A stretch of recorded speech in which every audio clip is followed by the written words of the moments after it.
오늘 나오신 이정현 전 국민의힘 대표께서는 지금 현재 김문수 대통령 후보 캠프에서 선대위원장을 맡고 계십니다. 그런데 불사조 김문수 후보는 혁명성이 있는 유일하게 혁명성을 가진 그런 후보이기도 하다는 말씀을 하셨는데 무슨 뜻입니까?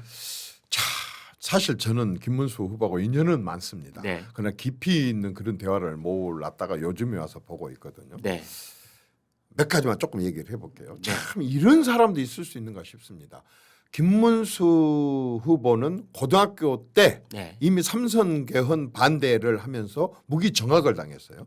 그래도 대구에서는 제일 그래도 인류고등학교라고는 경북고등학교를 다닐 때게 그리고 그게 나서 1971년 2년 뭐 요 무렵 아마 그 무렵이겠네요. 네. 고등학교 3학년 때 네. 사실 이것도 약간의 혁명성이 없이는 어려운 일이거든요. 그 네. 나이에 네. 입시에 바쁜데 네. 그런데도 어떻게 서울 상대를 갔어요. 어. 그러니까 공부도 잘하고 머리도 좋은 것 같습니다. 네. 기본적으로. 네. 그리고 나서 대학교에 가서는 또 노동운동을 계속했어요. 그런데 김문수 후보를 보니까 피가 혁명가적인 피가 위로 두 형이 있는데 두 사람이 다 노조 위원장 출신입니다. 그래요. 밑으로 동생이 한 명 있는데 네. 한 명 동생도 노조 활동을 한 사람입니다. 아, 네. 뭐 다 한 명이 있겠지만은 한 명밖에 없는 부인 역시 노조위원장 출신입니다. 예? 그리고 당연히 본인은 네. 온 몸을 던져서 노조 활동을 했다 그 말입니다. 지금 민주노동당에 계셔야 될 분 아니세요? 어떻게 보면은 민주노동당 사람들은 김문수 후보 앞에 와서는 전부 선생님하고 전부 고개를 숙여야죠. 뭐 형님 나이는 아니지 않습니까? 네. 형 완전히 지도자님하고 고개를 숙여야 될 근데 그럴 어제 정도로 권영국 후보 보니까 막 대들고 그러던데요. 그건 우리 전라도 말에서는 싸가지라고 그럽니다. 그건 좀 싸가지가 거시기 한 겁니다. 그런데 네. 어쨌든 그런 식으로 해왔는데 그게 예를 들어 일시적일 수도 있어요. 네. 근데 온 삶을 그렇게 살아왔더라. 음. 그렇게 하면서 세상을 바꾸는데 힘없는 사람의 손을 잡아주는데 힘없는 사람들의 편을 쓰는데 그러니까 이 말하자면 우리 김문수 후보는 형제간부터 시작해서 그 피 자체가 불의를 못 보고 가난하고 힘없는 사람들을 못 보고 그런 것 같아요. 그런데 이분이 또 택시 운전을 했어요. 맞아요. 네. 택시 운전을 하는데 그냥 한번 쇼로 하는 게 아니라 네. 굉장히 오랫동안 여러 군데 가서 실질적으로 그 택시 운전을 하면서 네. 일반 국민들의 삶을 체험을 하면서 실질적으로 온 뼛속에 핏속에 일반 서민과 일반 국민들의 삶을 체험을 했어요. 네. 저는 놀라운 게 있어요. 이분이 지금 봉천동에 25평짜리 아파트에서 살고 있는데 자기가 지금 살고 있는 집 중에서 제일 비싼 집이고 제일 넓은 집이고 제일 안락하고 편안한 집이라고 합니다. 부인은 얼마나 속 터지셨겠어요. 저희 집 친구가 똑같이 하는 소리입니다. 응? 우리 집 친구 표현대로 좀 누구들은 좋아서 그거 하지만은 가족들은 무슨 죄냐 이겁니다. 네, 네. 그런데 무능하신 거 아니에요? 그런데 네.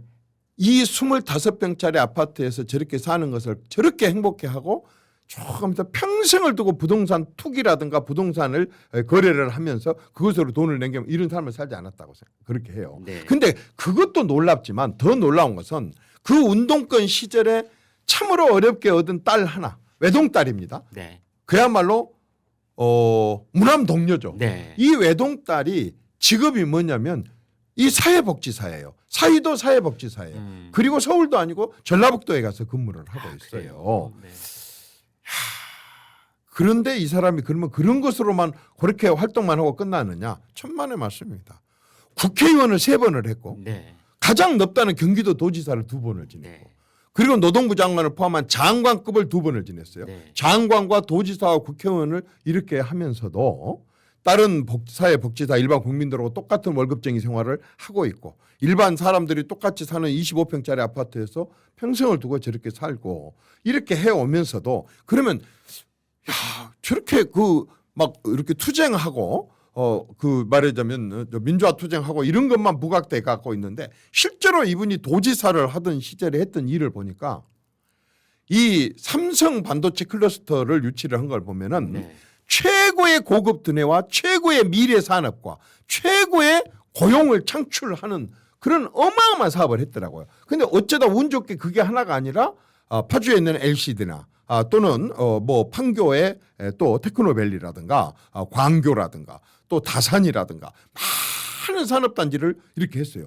어떻게 평수로 말하자면 백현동이나 대장동하고는 몇십 배 모르겠어요. 근데 안 재봤지만 하여튼 몇백 배가 될 수 있는 그 어마어마한 투자, 그것도 대기업들이 투자를 하고 기업들이 투자하는 이런 걸 하는데, 아니 어떻게 누구처럼 부정부패 비리에 대한 단 한 건의 그 구설에 오른 것도, 그냥 수사를 받고 있는 게 아니라 재판을 받고 있는 게 아니라 구설에 오른 거 하나도 없을 정도로 이 거대한 사업들을 추진할 수 있다는 게 놀랍습니다. 그것도 본인이 신기해요. 저는 네. 본인이 혼자 하는 게 아니라 여러 측근들하고 해야 되잖아요. 네. 또 여러 공무원들 데리고 해야 네. 되잖아요. 네. 그러면 본인은 그렇게 하려고 해도 이 밑에 관리를 잘못하게 된다고 한다면 맞아요. 사실 일이 터지게 돼 있잖아요. 네. 그런데 그 많은 사업을 하면서도 그 많은 공직자, 그 많은 측근들 중에 단 한 사람도 측근이 어떻게 했다더라, 공직자가 어떻게 했다더라라는 부정부패 비리가 이렇게 한 건도 안 나올 수가 있나요? 이건 저는요 정말 신기한 것을 넘어서 이건 좀 이렇게 뭐 기네스북에 올려야 돼. AI나 챗 GPT 한번 넣어봐야 돼요. 뭐가 잘못돼서 이렇게 깨끗한가? 이건 잘못돼서 깨끗한 것 같아요. 잘해서 깨끗한 게 아니라. 수천억이 오고 가는, 제가 봤을 때는 수조 원이 오고 가는 조 단위를 넘어서고 네. 그 많은 고용을 한다 그런다면 주변에서 선거 그 많은 선거 치르고 하면서 신세진 사람도 많이 있을 거예요. 선거 어쩔 캠프 수 없는 차리면 것도 있을 여기저기서 거예요. 도와준다고 다가온 사람들 많았을 텐데. 그래서 저는 믿습니다. 김문수가 대통령이 돼가지고 집권 여당인 당하고의 관계에 있어서 당에 개파 정치를 안 한다, 측근 정치를 안 한다. 별의별 측근 정치도 많이 있었지 않습니까? 지금 역대 대한민국 정치를 망치게 했고 대한민국 국민들을 눈썹 찌푸리게 했었던 그 권력 주변에 있었던 측근 정치와 개파 개보 정치, 또 인맥, 자기 인맥 관리를 해가지고 그 인맥한테 뭐 나눠주고 해서 그 계속해서 선거직 유지하고 권력 유지하려고 했다. 이 모든 것을 이렇게 정말 깨끗하게 처리할 수 있는가? 저는 이런 사람이 진짜 대통령 딱 진짜 3년만 좀 해봤으면 좋겠어요. 그러면 거의 국가의 대개조가 일어날 것 같다는 생각이 들어요. 네. 국가의 대개조. 말하자면 권력을 어떻게 부린다. 아까 대통령이 여러 가지 제가 권한을 얘기를 했었는데 이 모든 것을 지금 이런 방식으로 다루게 된다고 한다면 역대 모든 정권들, 진보 정권, 보수 정권 가릴 것 없이 있었던 그 모든 정권들의 권력 비리라든가 아까 그것으로 인해 가지고 생기는 여러 가지 정치적인 파장이라든가 이런 것들을 일거에 다 제거해버릴 수 있을 것 같아요. 그러니까 이분은 본인의 청렴성이 자기 밑에 아랫사람들의 청렴성이고 그 청렴성으로 인해 가지고 아까 일들을 제대로 해서 오늘날 대한민국이 저렇게 미래 산업이 어마어마하게 발전할 수 있도록 하고 많은 고용과 기술자들을 양성하게 해서 지금도 대한민국에 굴러가고 있는 굉장히 큰 역할을 그 양반이 했더라 그 말입니다. 그런 것을 본다고 한다 그런다면은 능력 면에 있어서는 우리가 이재명 그러면 들리는 게 아까 대장동부터 시작해서 줄줄줄줄줄 전부 무슨 범죄 아니면은 정말 도저히 법을 어긋나고 법 위에 있는 그런 것들인데 김문수는 들먹이면 들먹일수록 전부 다 너무 흐뭇해져요. 그리고 뭔가 기대가 돼요. 희망이 생겨요. 저 사람은 하나부터 열까지가 긍정이고 하나부터 열까지가 포지티브고 너무 많은 사람들을 행복하게 하는 그런 행복 아주 그 발전소 같은 느낌이 들어요. 네, 말씀을 듣다 보니까 어제 TV 토론 과정에서 김문수 후보가 했던 말이 떠오릅니다. 국민 통합을 얘기하는 그 주제가 나오니까 김문수 후보가 그런 얘기를 하더군요. 다른 건 다 떠나서 내가 살아온 나의 삶이 국민 통합 그 자체다. 이런 얘기를 하는 걸 들었습니다. 저는 맞습니다. 아까처럼요. 사실 우리나라는 인물 아랫물이란 말 자체부터가 통합이 될 수가 없는 거거든요. 네. 근데 이분은 만약에 대통령이 된다면 권력 안에서 커갖고 저렇게 큰 게 아니라 아까 노동자들하고 함께 컸고 택시 운전하면서 함께 컸고 25평 아파트에서 함께 컸고 이런 식으로 국민들하고 살았지 않습니까? 그런데 본인이 장관을 하고 도지사를 하고 국회의원을 했단 말입니다. 그러니까 이분한테는 위 아래가 없는 거예요. 그냥 국민이 있는 거예요. 그다음에 이분이 진짜 또 잘한 게 하나 있더라고요. 장가를 잘 갔어요. 이게 그 말 들어보셨어요? 순천에 가서는 얼굴 자랑하지 마라. 맞습니다. 웬만한 남자들은 순천 장가 못 옵니다. 근데 네. 어떻게 그 영천 경북의 그 꼴창은 아니지만 어쨌든 거기 사람이 이 순천으로 장가를 와가지고 처갓집이 호남이에요. 이게 완전히 영호남 말하자면 부부가 이게 탄생이 돼갖고 했어요. 그 다음에 통합은 어디서 나오냐면 무조건 승복에서 나와요. 불만이 있으면요 천하없는 거 해줘도 승복이 안 되거든요. 근데 이분이 이렇게 청렴하게 살고 바르게 살고 이렇게 했기 때문에 사람들이 승복을 한다는 거죠. 승복을 하면요 전라도 사람들도 나이 든 사람들도 좌파들도 아까처럼 자기가 가장 좌쪽에서 활동을 했고 지금 우에 와 있기 때문에 좌우가 합해질 수 있고 영호남이 합해질 수 있고 그리고 계층이 합해질 수 있고 그 사람 삶 자체가 말하자면 국민 통합이라는 게 전적으로 저는 공감합니다. 여러분 다 아시겠지만은 벌교에 가서 주먹 자랑하지 말고 여수에 가서 돈 자랑하지 말고 순천에 가서 인물 자랑하지 말라 그런 말이 있는데 지금 김문수 후보의 그 부인 되시는 분이 이제 순천 출신이시다라는 말을 이렇게 해주셨습니다. 요즘에 새로 나온 게 하나 있습니다. 뭐가 목포에 가서 노래 자랑을 하고 남진이를 포함해서 이난영 선생님을 포함해서 그 새로 제가 만든 겁니다. 그런데 지금 이제 선대위원장께서 하시는 말씀을 쭉 듣다 보니까 갑자기 좀 삐뚤어진 질문을 하나 하고 싶은데요. 김문수라는 분은 약점은 없습니까? 김문수 약점이요. 김문수 약점은 정말 일단은 김문수 약점이라고 하면은 글쎄요. 어쨌든 뭐 순발력이 좀 없으신 것 같아요. 제가 봤으니. 네. 다른 사람이 말하면은 다른 후보도 그냥 툭툭 튀어나오는데 아니, 이분은 한 2초쯤 걸리더라고요. 다른 사람 약점을 얘기하라면 제가 뭐 한 3시간 얘기하겠는데 네. 김문수 약점을 얘기를 하라니까 네. 참 좀 많이 망설여지는데 어쨌든 몸무게가 너무 안 나가시는 것 같아요. 몸무게보다도 네. 말이 좀 느리는 게 약점이네요. 근데 그게 신중이고 예. 또 저같이 말을 많이 하거나 말을 소리를 높여서 하거나 하면 실수를 많이 하거든요. 김문수 같이 저렇게 말을 천천히 하는 사람은 말 실수도 안 하고 네. 마음속에 있는 모든 걸 드러내기 때문에 그것도 약점도 아니네 그러면. 그러니까 말을 이렇게 툭툭 튀어나오는 사람들은 말 실수도 하고 때로는 본의 아니게 거짓말도 섞여들고 그러는데 김문수 후보는 느릿느릿한 대신에 예. 본인이 용납할 수 없는 말이 입 밖에 나오지는 않더라고요. 정말이에요. 네. 그런 느낌은 들었습니다. 이제는 대한민국 대통령이요 좀 그런 신중한 네. 대통령이 네. 좀 나왔으면 좋겠다는 그래서 생각이 들어요. 때로는 이제 김문수 후보가 말씀하시는 걸 보면서 저같이 말해서 먹고 사는 사람 입장에서는 아이고 속 터져 그냥 아이고 이럴 때가 없잖아 있었는데 돌아서 생각해 보면 맞습니다. 아 저게 저분의 장점이고 장점입니다. 저분의 진정성이구나 하는 생각을 할 때가 그렇습니다. 있습니다. 예.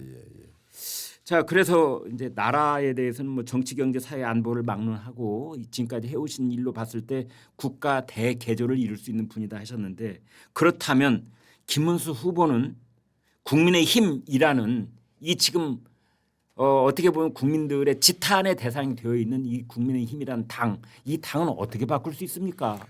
김문수가 당을 바꾸면 안 됩니다. 그게 바로 대통령이 된 뒤에 대통령이 또 당을 간섭하고 개입을 하면 그게 이날 이때까지 말하자면 당권을 대통령이 거머쥐고 당직자부터 시작해서 당 운영을 간섭하고 개입하고 네. 그다음에 대통령이 뭔 정책을 만들거나 뭐 하면 당에 무조건 되고 그걸 찬성해라고 따르라고 했기 때문에 그게 문제가 생겼거든요. 예. 그래서 김 후보가 발표를 했습니다. 네. 자신이 대통령이 된다고 한다면 당내 민주화를 철저하게 인정을 하겠다. 네. 그래서 아까처럼 당 선거에 절대 관여하지 않고 공천에 관여하고 개입하지 않고 그런데 그게 가장 시대에 맞는 거고 김문수한테 맞는 거거든요. 가장 무슨 얘기냐면 당의 자율성을 주게 되게 된다고 한다면 그러니까 일단 청와대 눈치를 안 보게 되는 거죠. 근데 청와대 눈치를 안 본 것 중에서 김문수 후보가 만약에 대통령이 된다면 꼭 해야 될 일이 하나 있어요. 뭡니까? 그게 뭐냐면 일단 당에는 국회의원들이 있잖아요. 네. 국회는 사실상 여당 국회의원일지라도 권력을 감시하는 행정부를 감시하는 입법부단 말입니다. 네. 그러니까 일단은 당에 대해서 무조건 되고 대통령한테 충성하고 대통령한테 편드는 말만 해라고 할 것이 아니라 완전히 풀어서 여당 국회의원들도 일반 국민들 가서 똑같이 야당처럼 만나라. 야당처럼 만나라. 정부를 비판하고 불만스러운 것이고 그다음에 부족한 부분들은 들으라 이거죠. 그렇게 들고 온 뒤에 야당은 곧바로 공격을 하고 여당은 그렇게 들고 온 것을 여당 내에서 순화를 해가지고 이걸 대통령실을 하고 행정부하고 여당이 이걸 법안으로 만들 것인가 예산으로 만들 것인가 정책으로 만들 것인가 아니면 정부에 대해서 강한 비판을 해갖고 이것을 다시 못하게 할 것인가 라고 하는 그걸 허용을 해줘야 되는데 역대 대통령들은 마치 여의도가 그냥 청와대 어디 사무실 여의도 지사나 되는 것처럼 해가지고 무조건 충성을 하기를 바랬다 보니까 그 안에서 그것에 승복하지 않은 의원들이 있어서 뺐다가 나가고 주류와 비주류가 생기게 되고 개파가 생기게 되고 그렇지 않으면 또 무조건 되고 정말 일선에 가서 국민들은 그렇게 보지 않는데 하는 수 없이 대통령 비유 맞추느라고 얘기를 하다가 늘 국민들한테 지탄을 받고 그러다 보니까 당이 개혁이 안 되고 무력화되고 이렇게 하는 것 같습니다. 그런데 김문수 후보는 분명히 약속을 했거든요. 당에 대해서는 정책을 제외한 정책은 당연히 여당이니까 협의를 해야죠. 정책 연합을 제외한 나머지는 완전히 당한테 개파고 파별이고 인맥이고 간섭하고 개입하지 않겠다고 하는 선언을 하는 것이 저는 의미 있다고 생각하고 제 양반은 그걸 충분히 실천에 옮길 사람으로 저는 봅니다. 위원장님, 그러나 안타깝게도 과거에 여러 대통령들이 그 비슷한 약속을 하셨지만 청와대에 들어가는 순간부터 당에는 주류 개파가 생기고 그 소속 의원들은 또 충성 경쟁을 하고 특히 공천이나 이런저런 선거를 앞두고 뭐 그런 큰 일이 있을 때면 그 사람들이 또 청와대 대통령에게 따로 전화질 해대고 이제 이러면서 대통령 슬슬 거기에 물들어가고 그 충성심을 맛보는 그 달콤함에 젖게 되고 이제 이런 걸 우리 국민들은 숱하게 봐왔는데 김문수 후보가 하는 약속은 어떻게 우리가 믿을 수가 있습니까? 지금 굉장히 중요한 지적을 하셨는데요. 사실상 우리가 대통령 하니까 대통령 다 한 것 같지만요. 네. 사실 중요한 것은 대통령 주변에 있는 측근들입니다. 네. 한마디로 말해서 대통령 중심 국가이지만 네. 대통령 비서실 중심 국가입니다. 하. 이게 진보 정권 보수 정권 다 마찬가지거든요. 네. 문재인 대통령이라는 사람이 완전히 좌파에서 그렇게 한 게 아니라 문재인 밑에 있는 수없이 많은 그야말로 주사파들을 포함한 이 좌파 측근들이 완전히 그 국정을 갖다가 이 좌파식으로 이끌어 가갖고 경제부터 외교부터 안보부터 저렇게 어렵게 만들었듯이 네. 보수 정권도 또 마찬가지입니다. 대통령이 하나부터 열까지 간섭하고 개입해서 그렇게 하는 게 아니라 네. 바로 밑에 있는 대통령 비서실 중심 국가의 그 비서들이 나서서 그런 식으로 당을 장악을 하고 자기 그 말하자면 권한 행사를 하면서 권력 남용을 하기 때문에 이랬거든요.